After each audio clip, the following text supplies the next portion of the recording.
जय हिंद student, welcome to online teaching from Dewas international school. Myself Shraddha Thakur. बच्चों, मैंने आपको इसके आगे के रिवीजन में आपको संज्ञा सिखाया था। क्या सिखाया था मैंने? संज्ञा किसे कहते हैं आज। और मैंने आपको कहा था कि नेक्स्ट लेक्चर में मैं उसके प्रकार बताऊंगी कि संज्ञा के प्रकार क्या क्या हैं। ठीक है, तो संज्ञा के कुल 5 प्रकार होते हैं। कितने प्रकार होते हैं? 5 प्रकार, जो मैंने यहाँ बोर्ड पे लिखा हुआ है। आप सबको भी मेरे साथ साथ इसे बोलना है। जब मैं इसे रीड करूंगी तो आप सबको भी मेरे साथ साथ इसे बोलना है। आगे के लेक्चर में मैंने जब रिवीजन करवाया था तब मैंने आपको सिर्फ संज्ञा का अर्थ, उसकी परिभाषा बताई थी और कुछ उदाहरण। पर आज हम उसके प्रकार देखेंगे। क्या देखेंगे हम आज? उसके कुछ प्रकार देखेंगे। तो संज्ञा के कुल 5 प्रकार होते हैं। कितने प्रकार होते हैं? 5 प्रकार होते हैं। फर्स्ट नंबर, व्यक्तिवाचक संज्ञा। नंबर 1, व्यक्तिवाचक संज्ञा। नंबर 2, जातिवाचक संज्ञा। नंबर 2, जातिवाचक संज्ञा। नंबर 3, भाववाचक संज्ञा। नंबर 3 क्या है? भाववाचक संज्ञा। नंबर 4, द्रव्यवाचक संज्ञा। नंबर 5, समूहवाचक संज्ञा। ठीक है, संज्ञा के कितने प्रकार होते हैं? 5। कितने प्रकार होते हैं संज्ञा के? 5 प्रकार होते हैं। कौन से? व्यक्तिवाचक संज्ञा, जातिवाचक संज्ञा, भाववाचक संज्ञा, द्रव्यवाचक संज्ञा और लास्ट समूहवाचक संज्ञा। हम यहाँ पे क्या सीख रहे हैं? संज्ञा के प्रकार। रिवीजन क्या किस चीज का है आज हमारा? संज्ञा के प्रकार की। संज्ञा के कितने प्रकार होते हैं, यानी कितने टाइप्स होते हैं। ठीक है, तो संज्ञा के कुल 5 प्रकार होते हैं। कितने प्रकार होते हैं? 5 प्रकार होते हैं। व्यक्तिवाचक संज्ञा, जातिवाचक संज्ञा, भाववाचक संज्ञा, द्रव्यवाचक संज्ञा और समूहवाचक संज्ञा। ओके, सभी बोलो मेरे साथ साथ। नंबर 1, व्यक्तिवाचक संज्ञा। नंबर 2, जातिवाचक संज्ञा। नंबर 3, भाववाचक संज्ञा। नंबर 4, द्रव्यवाचक संज्ञा और नंबर 5 क्या है? वेरी गुड, समूहवाचक संज्ञा। तो समझ में आया? संज्ञा के कुल 5 प्रकार होते हैं। अब मैं आपको इसे 1 बाय 1 करके एक्सप्लेन करूंगी। ओके, तो हम अब आगे देखेंगे, एक एक करके इसके 5 प्रकार को समझेंगे। तो नंबर 1 है व्यक्तिवाचक संज्ञा। नंबर 1 क्या है हमारा? व्यक्तिवाचक संज्ञा। सबसे पहले इसकी परिभाषा देखेंगे। जो संज्ञा किसी विशेष व्यक्ति, जो संज्ञा किसी विशेष व्यक्ति, प्राणी, वस्तु या स्थान को सूचित करती है उसे व्यक्तिवाचक संज्ञा कहते हैं। समझ में आया? एक बार फिर से पढ़ो। जो संज्ञा किसी विशेष व्यक्ति, विशेष यानी आपको पता है ना, जैसे विशेषण जरा उसकी विशेषता क्या होती है? विशेष, खास व्यक्ति, प्राणी, वस्तु या स्थान को सूचित करती है उसे व्यक्तिवाचक संज्ञा कहते हैं। क्या कहेंगे? व्यक्तिवाचक संज्ञा। एग्जाम्पल देखेंगे तो ज्यादा समझ में आएगा। उदाहरण है सचिन तेंदुलकर। सचिन तेंदुलकर क्या हो जाएंगे? क्रिकेटर, यानी एक ही सचिन तेंदुलकर क्रिकेटर है। सचिन नाम ज्यादा है पर जो क्रिकेटर है वो क्या है? एक है, विशेषता है। वो विशेष व्यक्ति में आ जाएगा। किस में आ जाएंगे? विशेष व्यक्ति में। जैसे सरदार वल्लभ भाई पटेल, महात्मा गांधी, ये सब क्या है? विशेष में आ जाएंगे। क्यों? इनकी एक खास बात है। खास व्यक्तियों के नाम लेने, खास स्थानों के नाम बताने हमें विशेष व्यक्तिवाचक संज्ञा में। खास स्थान, तो ये सब क्या आ जाएंगे? विशेष में आ जाएंगे। तो सचिन तेंदुलकर। अब जैसे ताजमहल है, दूसरा एग्जाम्पल क्या है मेरा? उदाहरण ताजमहल। तो ताजमहल एक है, उसकी विशेषता भी है, एक विशेष स्थान है। क्या है वो विशेष स्थान? है अहमदाबाद। आगे क्या है? अहमदाबाद। अहमदाबाद क्या है? एक विशेष शहर का नाम है। एक ही शहर है, ऐसा तो नहीं कि बहुत सारे अहमदाबाद है, एक है, उसकी विशेषता है। अब जैसे है मोर। आप बोलोगे कि मोर बहुत सारे हैं, पर मोर हमारा क्या है? राष्ट्रीय पक्षी है, उसकी एक विशेषता है। प्राणियों के नाम में भी वस्तु के नाम में जैसे रामायण ग्रंथ होती है, वो किताब है, आप बोलो किताब, पर बहुत सारी रामायण है नहीं, एक ही रामायण है, एक ही भगवत गीता है। तो ये सब क्या हो गए, वस्तु तो है, बुक है, पर वो विशेष एक ही है, एक ही रामायण है, एक ही गीता है। इस तरह से हम बोल सकते हैं कि जो संज्ञा किसी विशेष व्यक्ति, प्राणी, वस्तु या स्थान को सूचित करती है उसे व्यक्तिवाचक संज्ञा कहते हैं। यानी किसी की विशेषता को सूचित करती है, यानी किसी के खास बात को, कोई खास स्थान का नाम आ सकता है, उसमें किसी खास व्यक्ति का नाम आ सकता है, खास पक्षी का नाम आ सकता है। जैसे बाघ है तो एक प्राणी है, बाघ हमारा क्या है, राष्ट्रीय प्राणी है ना, तो वो उसमें आ जाएगा विशेष व्यक्ति में। तो व्यक्तिवाचक संज्ञा उसे हम कहते हैं जिसमें किसी विशेष व्यक्ति का नाम हो, या प्राणी का नाम हो, वस्तु का नाम हो, या स्थान के नाम को सूचित करता है, उसे हम व्यक्तिवाचक संज्ञा कहते हैं। तो समझ में आया आप सभी को कि व्यक्तिवाचक संज्ञा किसे कहते हैं, कि जो संज्ञा किसी विशेष व्यक्ति, वस्तु, स्थान, प्राणी या भाव के नाम को सूचित करती है, उसे हम व्यक्तिवाचक संज्ञा कहते हैं। एग्जाम्पल, सचिन तेंदुलकर, ताजमहल, अहमदाबाद, जैसे हिमालय पर्वत भी ले सकते हैं, वो भी एक खास है, एक ही है। इस तरह से हम विशेष व्यक्ति, वस्तु, स्थान या भाव, ये सब क्या होंगे, हमारे व्यक्तिवाचक संज्ञा में आएंगे। तो आप सबको समझ में आया व्यक्तिवाचक संज्ञा किसे कहेंगे, जो संज्ञा किसी विशेष व्यक्ति, प्राणी, वस्तु या स्थान को सूचित करती है, उसे व्यक्तिवाचक संज्ञा कहेंगे। ओके, आगे देखेंगे। नंबर 2 क्या है, जातिवाचक संज्ञा। नंबर 2 क्या है हमारा, जातिवाचक संज्ञा। इसके पहले हमने क्या देखा, नंबर 1 व्यक्तिवाचक संज्ञा। अब सीखेंगे जातिवाचक संज्ञा। जिन शब्दों से एक ही प्रकार के प्राणियों, वस्तुओं तथा स्थानों के नाम का बोध होता है, वे जातिवाचक संज्ञा कहलाती है। क्या कहा मैंने, फिर से देखेंगे, और आप सबको भी मेरे साथ साथ बोलना है। जब तक आप सबको डेफिनेशन समझ में नहीं आएगी, तब तक आपको ये समझ में नहीं आएगा। इसलिए जब मैं बोलती हूँ तो आप सबको भी मेरे साथ साथ उसे बोलना है। इसीलिए मैं फिंगर रख के और धीरे धीरे उसे बोलती हूँ। जिन शब्दों से एक ही प्रकार के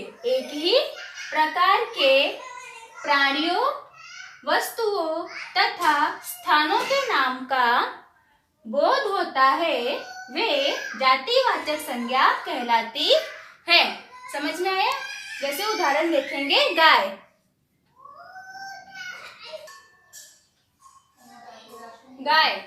गाय जैसे गाय बहुत सारी होती है। यहाँ पे क्या लिखा है, एक ही प्रकार के प्राणियों, वस्तुओं तथा स्थानों के नाम का बोध होता है।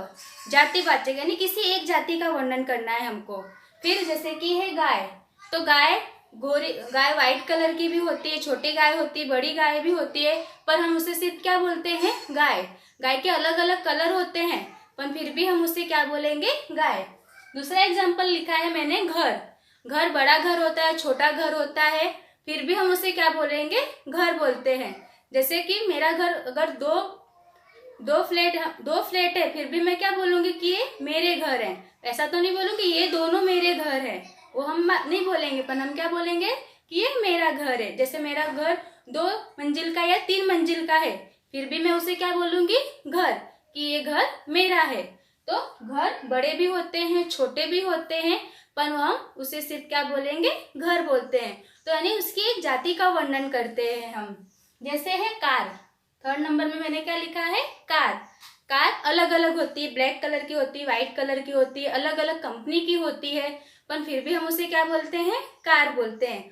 हमसे नाम नहीं पूछा गया है, नाम पूछते तो व्यक्तिवाचक में कि विशेष कि एक नाम होता है, कि जैसे होंडा कार पूछा गया है तो वो व्यक्तिवाचक संज्ञा में आ जाए, क्योंकि एक विशेष कार पूछी गई है। पर यहाँ पे विशेषता नहीं बतानी, यहाँ पे हमें क्या बताना है, जातिवाचक संज्ञा किसे कहते हैं। तो जातिवाचक संज्ञा में किसी एक विशेष जाति का वर्णन होता है। तो कार कितनी भी हो, अलग अलग प्रकार की होती है, पर फिर भी हम उसे देखते हैं तो क्या बोलते हैं, नॉर्मली ये कार है। तो अब आता है पेन। नंबर 4 क्या लिखा है मैंने? पेन। पेन ब्लैक होती है, ब्लू होती है, बॉल पेन होती है, पॉइंटर पेन होती है, पर फिर भी हम उसे नॉर्मल क्या बोलते हैं? पेन बोलते हैं। तो यानी उसकी पूरी जाति का वर्णन इसमें आ रहा है। समझ में आया? हमारी डेफिनेशन भी क्या लिखी है कि जिन शब्दों में एक ही प्रकार के प्राणियों, वस्तुओं तथा स्थानों के नाम का बोध होता है वे जातिवाचक संज्ञा कहलाती है।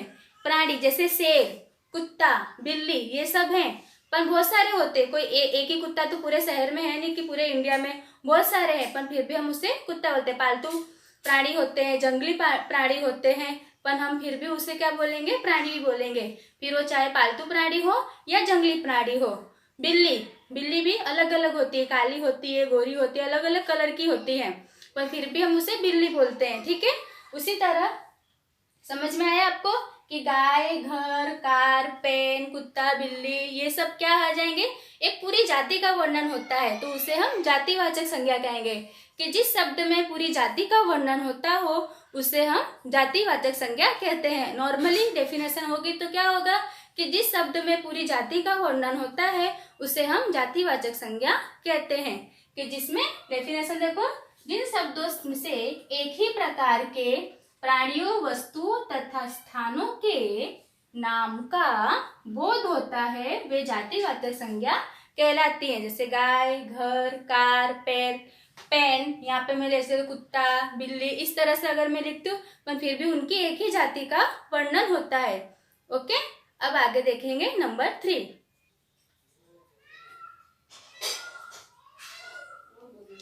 आगे देखेंगे नंबर 3। नंबर 3 है भाववाचक संज्ञा।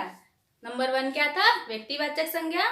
नंबर 2 था हमारा क्या? जातिवाचक संज्ञा। अब आता है भाववाचक संज्ञा। भाव मतलब मैंने आपको क्या बताया था? हमारी जो फीलिंग्स होती है वो।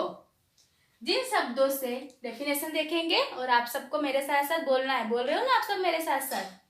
जिन शब्दों से किसी प्राणी या वस्तु की स्थिति, भाव या दशा का बोध होता है वे भाववाचक संज्ञा कहलाती है। क्या पढ़ा मैंने? जिन शब्दों से किसी प्राणी या वस्तु की स्थिति, भाव या दशा का बोध होता है वे भाववाचक संज्ञा कहलाती है। ओके, जैसे है खुशी। हम बहुत खुश हो जाते हैं तो हमारे मन के भाव होते हैं। जब बहुत खुश होते हैं हम तो बहुत हंसते हैं। जब हमें गुस्सा आता है तो भी हमारे फेस से पता चल जाता है कि सामने वाले व्यक्ति को गुस्सा है। अगर हम क्लास में मान लो हम पढ़ा रहे हैं, अगर मैम को गुस्सा है तो आप सबको पता चल जाता है कि आज मैम क्या है? गुस्से में है। घर पर अगर जाते हो, अगर मम्मा भी आपसे नहीं बोल रही तो आप थोड़ा बहुत तो समझ ही जाते हो कि आज मम्मा क्या है? गुस्से में है। या फिर खुश है, आपका बहुत फेवरेट खाना बना दिया है तो आज तो मम्मा ने, आप भी बहुत खुश हो जाते हो देख के कि मम्मा ने क्या बनाया है, आपका एकदम फेवरेट खाना बना दिया है, तो आप भी खुश हो जाते हो। आपके जो फेस से आपके एक्सप्रेशन पता चल जाते हैं। तो खुशी, गुस्सा, बचपन होती है हमारी स्थिति। यहाँ पे मैंने लिखा है ना स्थिति, दशा, ये सब क्या हो जाते हैं हमारे? जैसे बचपन, बुढ़ापा, ये हमारी स्थिति होती है। पहले हम छोटे होते हैं, बड़े होते हैं, इस तरह से ये हमारी स्थिति का पता चलता है। तो वो भी किस में आ जाएंगे? भाववाचक संज्ञा में आ जाएंगे। वस्तु, प्राणी या वस्तु की स्थिति, वस्तु छोटी हो या बड़ी हो, कि किस तरह से उसकी स्थिति हम पता करते हैं, तो उसे भी, वस्तु की स्थिति भी इसमें आएगी। तो उसे हम क्या बोलेंगे? भाववाचक संज्ञा कहेंगे। जैसे कि जिन शब्दों से किसी प्राणी या वस्तु की स्थिति, भाव या दशा का बोध होता है वे भाववाचक संज्ञा कहलाते हैं। खुशी, गुस्सा, बचपन, दुखी, प्रेम, शत्रुता, दुश्मनी, ये सब क्या है? हमारे भाव होते हैं। अगर हम किसी से झगड़ा करते हैं, झगड़ा, ये भी हमारे भाव है, झगड़ने का। तो ये सब क्या आ जाएंगे? जो हमारे अंदर की स्थिति को बताती है, हमारे अंदर के भाव को बताती है, हमारी फीलिंग्स को बताते हैं, वो भाववाचक संज्ञा में आ जाएंगे। सुख, दुख, हंसना, रोना, दुश्मनी, शत्रुता, उत्साह, ये सब क्या है? हमारे भाव होते हैं। समझ में आया? भाववाचक संज्ञा किसे कहेंगे? जिसमें हमारी स्थिति का वर्ण, हमारे भाव की, हमारी स्थिति का, हमारी दशा का बोध होता हो, हमें पता चलता हो, उसे हम भाववाचक संज्ञा कहते हैं। फिर से एक बार डेफिनेशन देखेंगे। जिन शब्दों से किसी प्राणी या वस्तु की स्थिति, भाव या दशा का बोध होता है वे भाववाचक संज्ञा कहलाती है। ओके, समझ में आया? खुशी, गुस्सा, बचपन, दुखी, बुढ़ापा, जवानी, ये सब क्या है? हमारी स्थिति है, हमारे भाव है। सुख दुख ये हमारे भाव है, हमारी फीलिंग्स है। पर जैसे बुढ़ापा, बचपन, जवानी, ये सब क्या है? हमारी स्थिति है। यानी जिस तरह से हम बड़े होते हैं इस तरह से हमारी स्थिति क्या होती रहती है? चेंज होती रहती है। आप सबको भी पता है। तो ये सब किस में आ जाएंगे? हमारे भाववाचक संज्ञा में। तो समझ में आया भाववाचक संज्ञा किसे कहते हैं? ओके, आगे देखेंगे नंबर 4। नंबर 4 है द्रव्यवाचक संज्ञा। नंबर 4 क्या है हमारा? द्रव्यवाचक संज्ञा। जो संज्ञा खाने पीने के पदार्थों और धातुओं का बोध कराती है उसे द्रव्यवाचक संज्ञा कहते हैं। सिंपल है, आप सभी ने पढ़ा डेफिनेशन तो समझ में आ जाएगा कि द्रव्यवाचक संज्ञा किसे कहते हैं, कि इसमें खाने पीने चीज की वस्तुओं का नाम आया है। तो जो संज्ञा खाने और पीने के पदार्थों और धातुओं का बोध कराती है उसे द्रव्यवाचक संज्ञा कहते हैं। एग्जाम्पल देखेंगे हम। दूध पीने की चीज है, पानी, दूध, पानी, ये सब क्या है? हमारे पीने की चीजें। चावल, गेहूं, दाल, ब्रेड, पिज्जा, ये सब किस में आते हैं? हमारे खाने की चीज में। तो ये दोनों किस में आ जाएंगे? द्रव्यवाचक संज्ञा में। उसके बाद धातु, क्या लिखा है? खाने पीने के पदार्थों और धातुओं। धातुओं में क्या होते हैं? सोना, चांदी, पीतल, कांसा, ये सब किस में आ जाते हैं? हमारे धातु होते हैं। तो जो सोना, चांदी, पीतल, तांबा, ये उसके अलावा खाने पीने की चीज, ये दोनों चीज का वर्णन जिसमें आता है उसे हम क्या कहेंगे? द्रव्यवाचक संज्ञा। सिंपल है, समझ में आ गया होगा। कि फिर से डेफिनेशन देखेंगे और बोलो मेरे साथ साथ। जो संज्ञा खाने पीने के पदार्थों और धातुओं का बोध कराती है उसे द्रव्यवाचक संज्ञा कहते हैं। समझ में आया? जैसे दूध, चावल, सोना, चांदी, इसके अलावा पानी, कोल्ड ड्रिंक, ये सब किस में आ जाएंगे? पीने के चीज में। खाने के चीज में चावल के साथ साथ गेहूं, रोटी, पिज्जा, ब्रेड, बर्गर, ये सब हम किस में खाते हैं? खाने पीने की चीज में आते हैं ना। उसके अलावा सोना, चांदी, लोखंड, तांबा, पीतल, ये सब किस में आ जाएंगे? हमारे धातुओं में। किस में आ जाएंगे? ये धातु होती है हमारी। तो ये किस में आ गए? द्रव्यवाचक संज्ञा में। तो इन शॉर्ट क्या है? खाने पीने की चीज और धातुओं का वर्णन जिसमें होता है उसे हम क्या कहेंगे? द्रव्यवाचक संज्ञा। ओके, आगे देखेंगे नंबर 5। चलो आगे क्या आता है? नंबर 5 हमारा क्या है? समूहवाचक संज्ञा। नंबर 5 क्या है? समूहवाचक संज्ञा। जो संज्ञा किसी एक ही प्रकार के प्राणियों या वस्तुओं के समूह का बोध कराती है उसे समूहवाचक संज्ञा कहते हैं। यानी इसमें सारे समूह का वर्णन आएगा, किसी एक व्यक्ति का नहीं, किसी एक वस्तु का नहीं, यानी उसके सारे समूह का, यानी पूरे ग्रुप का वर्णन इसमें आएगा। जो संज्ञा किसी एक ही प्रकार के प्राणियों या वस्तुओं के समूह का बोध कराती है उसे समूहवाचक संज्ञा कहते हैं। जैसे कि मेले में कितने सारे होते हैं? बहुत सारे लोग होते हैं, एक समूह में होते हैं। ऐसा तो नहीं मेले में सिर्फ एक ही व्यक्ति जाता है, नहीं, मेले में पूरा समूह जाता है हमारा। तो मेला क्या हो जाएगा? समूहवाचक संज्ञा में आ जाएगा। हाथियों का झुंड, आप कोई भी प्राणियों को देखते होंगे तो वो कभी अकेले नहीं घूमने जाते होंगे जंगल में। आप कभी भी देखो तो हमेशा ग्रुप में ही जाते हैं, तो वो उनका झुंड होता है। तो वो किस में आ जाएगा? समूहवाचक संज्ञा में। उसके बाद हम रोज स्कूल में क्या करते हैं? प्रार्थना, क्या करते हैं? प्रेयर करते हैं ना। तो प्रार्थना सभा हम अकेले प्रेयर करते नहीं, हम सारे स्टूडेंट साथ में मिलके एक समूह में करते हैं ना, तो वो हमारी क्या हो गई प्रार्थना सभा। तो वो भी क्या आ जाएगा समूहवाचक में, यानी समूह में रहकर हम जो काम करते हैं उससे समूहवाचक संज्ञा कहते हैं। जैसे आप देखते होंगे कि नरेंद्र मोदी जी हैं, जब भाषण देते हैं तो वो भाषण तो देते हैं पर उनके साथ साथ कितने सारे लोग उनके भाषण को क्या करते हैं, सुनते हैं एक साथ बैठ के। ऐसा तो नहीं है ना कि अलग अलग बैठ के सुनते हो। जब आप देखते होगे कि जब आप टीवी में देखते होगे कि बहुत सारे लोग उनके साथ रहते हैं, तो एक समूह में रहते हैं। जैसे हमारी आर्मी टीम है, वो भी एक समूह में है, समूह में ही सीमा पे रहती है, काम करती है, तो एक साथ जो मिलकर हम काम करते हैं। ये सब छोड़ो, सबसे अच्छा एग्जाम्पल चाबी का गुच्छा होता है, तो उसमें बहुत सारी चाबियां हो गई, तो वो क्या हो गया समूहवाचक संज्ञा हो गई। अंगूर है, अंगूर एक होता है नहीं, बहुत सारे उसके गुच्छे होते हैं ना, तो अंगूर भी क्या हो जाएगा हमारा समूहवाचक संज्ञा में आ जाएगा। तो उसे हम क्या कहेंगे समूहवाचक संज्ञा, यानी एक साथ मिलके जो काम करते हैं। विद्यार्थियों का ग्रुप बोलते हैं ना कि आप लोग ग्रुप में बैठ जाओ, ग्रुप में काम करो, तो ये क्या होते हैं, उसे हम बोलते हैं समूह। तो उसे हम बोलेंगे समूहवाचक संज्ञा। जो संज्ञा किसी एक ही प्रकार के प्राणियों या वस्तुओं के समूह का बोध कराती है उसे समूहवाचक संज्ञा कहते हैं। जैसे मेला, हाथियों का झुंड, प्रार्थना सभा, ये सब क्या है हमारे समूहवाचक संज्ञा। ओके, तो आप सबको समझ में आया कि संज्ञा के कितने प्रकार हैं, 5। व्यक्तिवाचक संज्ञा, जातिवाचक संज्ञा, भाववाचक संज्ञा, द्रव्यवाचक संज्ञा और समूहवाचक संज्ञा। और ये सबके अलग अलग प्रकार, यानी ये सब अलग अलग तरह की संज्ञा हैं, जिसे हमने अभी यहाँ पे समझाया। मैंने आपको पीपीटी में समझाया था, उसके बाद मैंने आपको लिखवाया था, उसके बाद मैंने आपको 2 रिवीजन कराए। पहले रिवीजन में मैंने क्या कराया था, आपको संज्ञा किसे कहते हैं वो समझाया था। दूसरे रिवीजन में मैंने लिए हैं इसके प्रकार। तो आई होप आपको संज्ञा और उसके प्रकार अच्छे से समझ में आ गए होंगे। ओके, अब आपको होमवर्क में क्या करना है, ये सारे प्रकार संज्ञा और उसके प्रकार को खाली लर्न करना है। मैं लिखने को नहीं दे रही क्योंकि हमने लिखने का काम ऑलरेडी कर चुके हैं।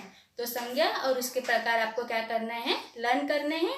और आपको इतना पता होना चाहिए कि व्यक्तिवाचक संज्ञा में क्या आएगा, जातिवाचक संज्ञा में क्या आएगा, इस तरह से आपको पता होना चाहिए। ठीक है, तो आपको संज्ञा और उसके प्रकार सब कुछ क्या करना है, याद करके रखना। ये आपका क्या है होमवर्क। ओके, अब हम नेक्स्ट लेक्चर में मिलेंगे।